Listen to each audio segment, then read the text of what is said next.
Welcome back to the channel. Today I have boots on the ground report bringing non-physical survivalism to the youth. I'd like to thank Ms. Lewis for facilitating a really awesome experience. Today we're going to focus on the engage aspect of the times. We've got actionable warning, deep encouragement, corrective instruction. This is going to be an awesome episode. What I did was hosted over 2 sessions, essentially a cyber-survivalism mini boot camp for 7th graders. Went over a lot of deep information. It was really amazing to see how engaged the young people were in understanding very complex social type of situations. The name of the presentation was Cyber-Survivalism, Outthinking the Thief. Thinking about all of the insecurity that is taking place in environments that young people congregate in. I wanted to speak to the young people that may have been having suicidal thoughts or a friend that they know having those type of ideation. Also speaking to those that have experienced abuse years earlier and have been dealing with that trauma. I wanted to have something there for them especially. So I started by contextualizing non-physical survival. First by giving an analogy. We have sustenance, which is food. We have shelter, we have safety, the weapon we needed, medical supplies. All of those things facilitate physical survival. However, what if we have all of those things, but we don't have the hope to fight another day? Or what's it all worth? Having food, shelter, safety, it's really worthless at that point. So we have non-physical survival, hope, faith, love. All those 3 are vital and more important than physical survival. In this boot camp, also focus on boundaries. We have different levels. Think of them as concentric circles. Starting at the self, there are aspects of ourselves that we don't even fully understand. This is how deep it gets. And then we open different aspects of ourself. Certain people know certain aspects. We have family, very close, then friends, neighbors, and strangers. So these boundaries reflect the reality of the person or the situation we're dealing with. We engage people in situations in a certain way depending on the boundaries. We treat a family event differently than we would treat going to a public event. So what I wanted the young people to think about was how often do they allow strangers to gain access to their body and their mind? It's one of those things. It's not so obvious because we think, well, I don't allow strangers access to my body and my mind. But what we're going to see is that it happens a lot more than some young people might assume. I wanted them to understand that this is real warfare. Worldview warfare is real. So what I did was just contextualize it by other aspects of warfare that are being waged right now. So I gave the example of electronic warfare by speaking about Ukraine. They were all familiar, roughly, that there's a war in Ukraine. And I told them, okay, so if you go to Ukraine right now, you pull out your cell phone, you're not going to be able to use it because it's being blocked by electronic warfare means. Then I gave an example of cultural warfare by referencing the online political debate that's been going back and forth for a number of years, and the young people are familiar with that, the left versus right, and how that's all been playing out. So that's an example of cultural warfare. So the way of the warfighter, these 4 precepts here, so deep, coming from the wisdom of Solomon. The Catholic and the Orthodox Bibles will have the wisdom of Solomon. I explained each of those. Self-control. I told them, young people, listen, if you want to measure Whether or not you're growing up into adulthood, self-control is a great measure. It is a key sign of character growth. The more self-control you are, the better your life is going to be. Many adults lack that. Discernment is critical. This is going to play a fundamental role in building and maintaining boundaries. So this is where intuition comes in. All right, doing right. That's pretty straightforward. Treat others as you would like to be treated. And courage. Courage is fighting for your value by being honest with others, not nice. I wanted the young people to totally understand and realize that when it comes to their body, when it comes to their mind, there's no reason for them to be nice about it. No, stop. Hey, I got to get out of this situation. Run. It's not about being nice, worried about how other people are going to be feeling. It's about protecting your value.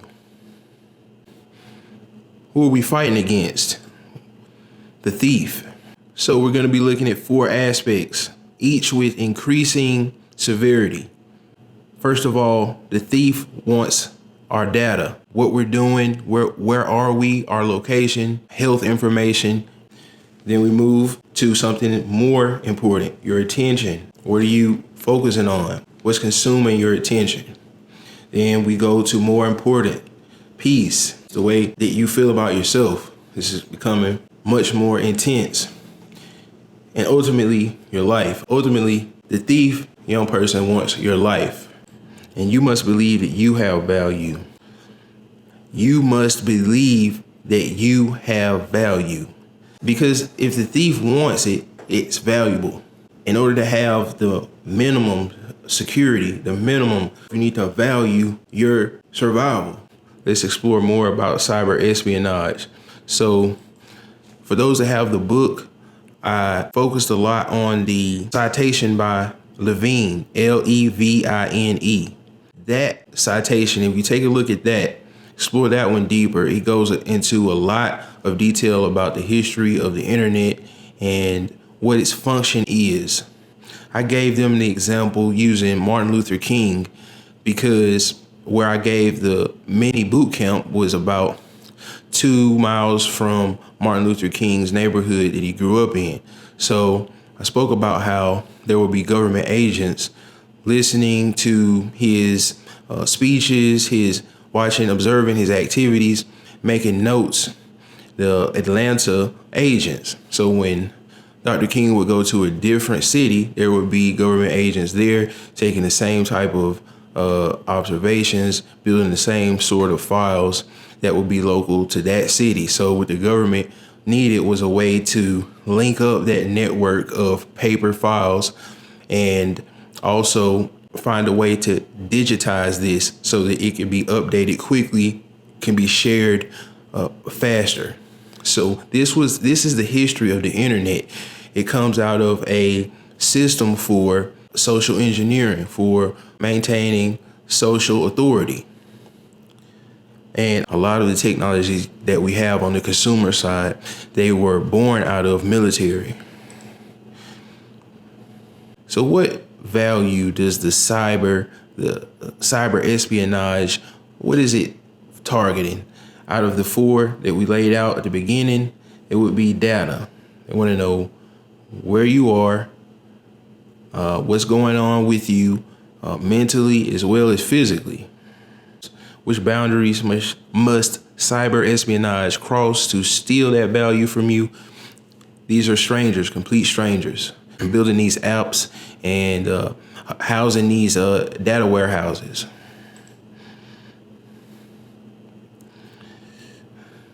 What areas do we need to improve in to protect ourselves?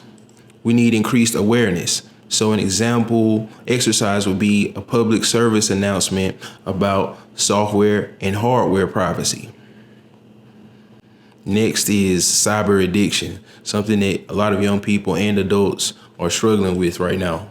I first discussed with them the science of interest, things like user interfaces, the whole scrolling motion that we do with our hands, the infinite scroll. It looks like the content just never stops. It's just more and more content.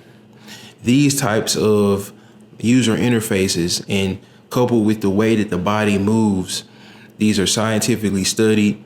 Facebook, different organizations that create apps that really want to, with colors, with sounds, things of that nature, keep the user engaged. I told the students about when I worked with an electronic gaming facility in security, and I would observe the people that had gambling addictions play for days without leaving, and they would be there when I would come in from shift to shift at certain times of the month. I could see that the gambling addiction, on top of dealing with these user interfaces that the electronic machines were displaying to them, the sounds that these devices would emit at certain key points that keep them engaged, keep them hitting the button, thinking, almost there, you almost won, just keep going. And this would go on for hours and hours and days for some people. Then I spoke to them about another aspect of the science, that's emotive content. So that really comes out in what we see with the culture war, with the politics, left versus right, and how it's understood now that different platforms like Facebook directed or targeted different groups with certain information that would trigger them, basically keep them engaged with the app by sending information their way that would pretty much trigger them into response. So what value does cyber addiction want most to steal from you? I would say it would be your attention. So then I asked the students about which boundaries are crossed. How many? These are strangers again. Strangers building these apps that we spend so much time using. So what areas do we need to improve on the way of the warfighter? When we're faced with cyber addiction, moderation, that's self-control. So cyber fast, push the device away. Just like if we were doing a diet for our physical health, we have to push away that snack, push away that extra portion, fast. So next, getting more and more severe now, more and more intense, cyberbullying. So what I wanted to do with this one was explore guilt, which is what cyberbullying revolves around to a large degree. And so there's genuine guilt. Genuine guilt is redeemable. We can make it right when we're dealing with genuine guilt. But what cyberbullying wants to exploit is false guilt, shame. So say, for example, a young person takes a picture of themselves, an inappropriate picture, and it gets out. Okay, well, what the cyberbullying is going to do is focus on the aspect of that cannot be redeemed, meaning can't undo sending that picture. There's nothing that we could do. But there is something for a genuine guilt we might feel for that. That is, we live our lives going forward with more dignity, and with time we redeem ourselves, because it becomes obvious to everyone that we're not like that we made a mistake. Young people, they can't see a lot of times with that much foresight, so it becomes very easy for them to get caught up in that false guilt, thinking about the thing that they can't redeem. So what value does the cyberbully most want to steal? It's your peace. For this one, again, strangers. I told them, look, if a friend is treating you like this, they're not your friend. So what areas do we need to improve on to protect ourselves from cyberbullying? Well, we need to understand through discernment that we have value.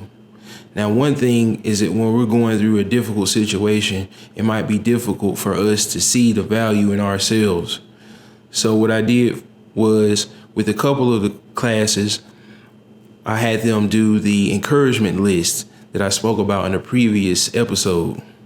And these young people, they wrote some really beautiful things about one another. So I like to share a little bit. So for example, a student named T T is a very good listener, a friend, and very pretty. Another person, K. K is very smart and fun person. L is artistic and creative and can see certain bright things in you. I like how funny R is and how his height makes him stand out because he's short but athletic. So what I wanted to do was just have the young people, give the young people something that if they're not feeling so good about themselves, that there's value that others can see in them. So it's never as if they have no value. So continuing, we end with the cyber predator. These clowns, what they suffer from is a broken conscience. It is of their own making. They broke their conscience through the process of demoralization that I explored in the Revolution episode. Two sources. This covers the cyberbullying aspect as well. Lewis, G.C. Lewis, Lewis, and J. Reisman. That's Reisman. So those two are cited in my book for a lot more detail into these concepts I'm speaking about. So when we're dealing with the cyber predator, we're dealing with someone whose conscience has been broken. So through time, they have committed acts that at the beginning, that still small voice, hey, don't do that. Hey, that was mean to that person. That wasn't a nice thing to do. They continually ignored that until it got to the point where they didn't hear it anymore. Their conscience is essentially broken, so they don't feel any pity or remorse, or they're not concerned at all how their actions hurt people. And it gets to a point when they actively look to hurt others. They actively look to leave a horrible impression on somebody, a horrible mark on someone that will last that person's entire lifetime. These people, there's no incentive, young person, if a person like this gets you through cyber chatting to actually get their hands on you, there's no incentive they have to let you go. They're also con artists. Those boundaries that I spoke about, they constantly try to cross your boundaries to get closer and closer to your value, into your mind, to your body. So what value does the cyber predator want to steal the most? They want your life. They want your life. Which boundaries must they cross? They have to cross many boundaries if you have them. The less boundaries that you have, the less boundaries they have to cross. What areas can we improve in to protect ourselves from the cyber predator? Through increased intuition. What I mean by intuition, that, hey, this person, something's not right about this person. This situation, I'm out here at night, I'm sneaking out to meet this person. This is not good. You know something's wrong about it. Listen to that. It'll keep you alive. So that's what I wanted to share with y'all today. So I was speaking to the young people about, again, engaging the people. Actionable warning, corrective instruction, deep encouragement. So we're going to have more info, more things to discuss later on in the future. I want to thank you for watching. Thank you for staying with the channel. Until next time.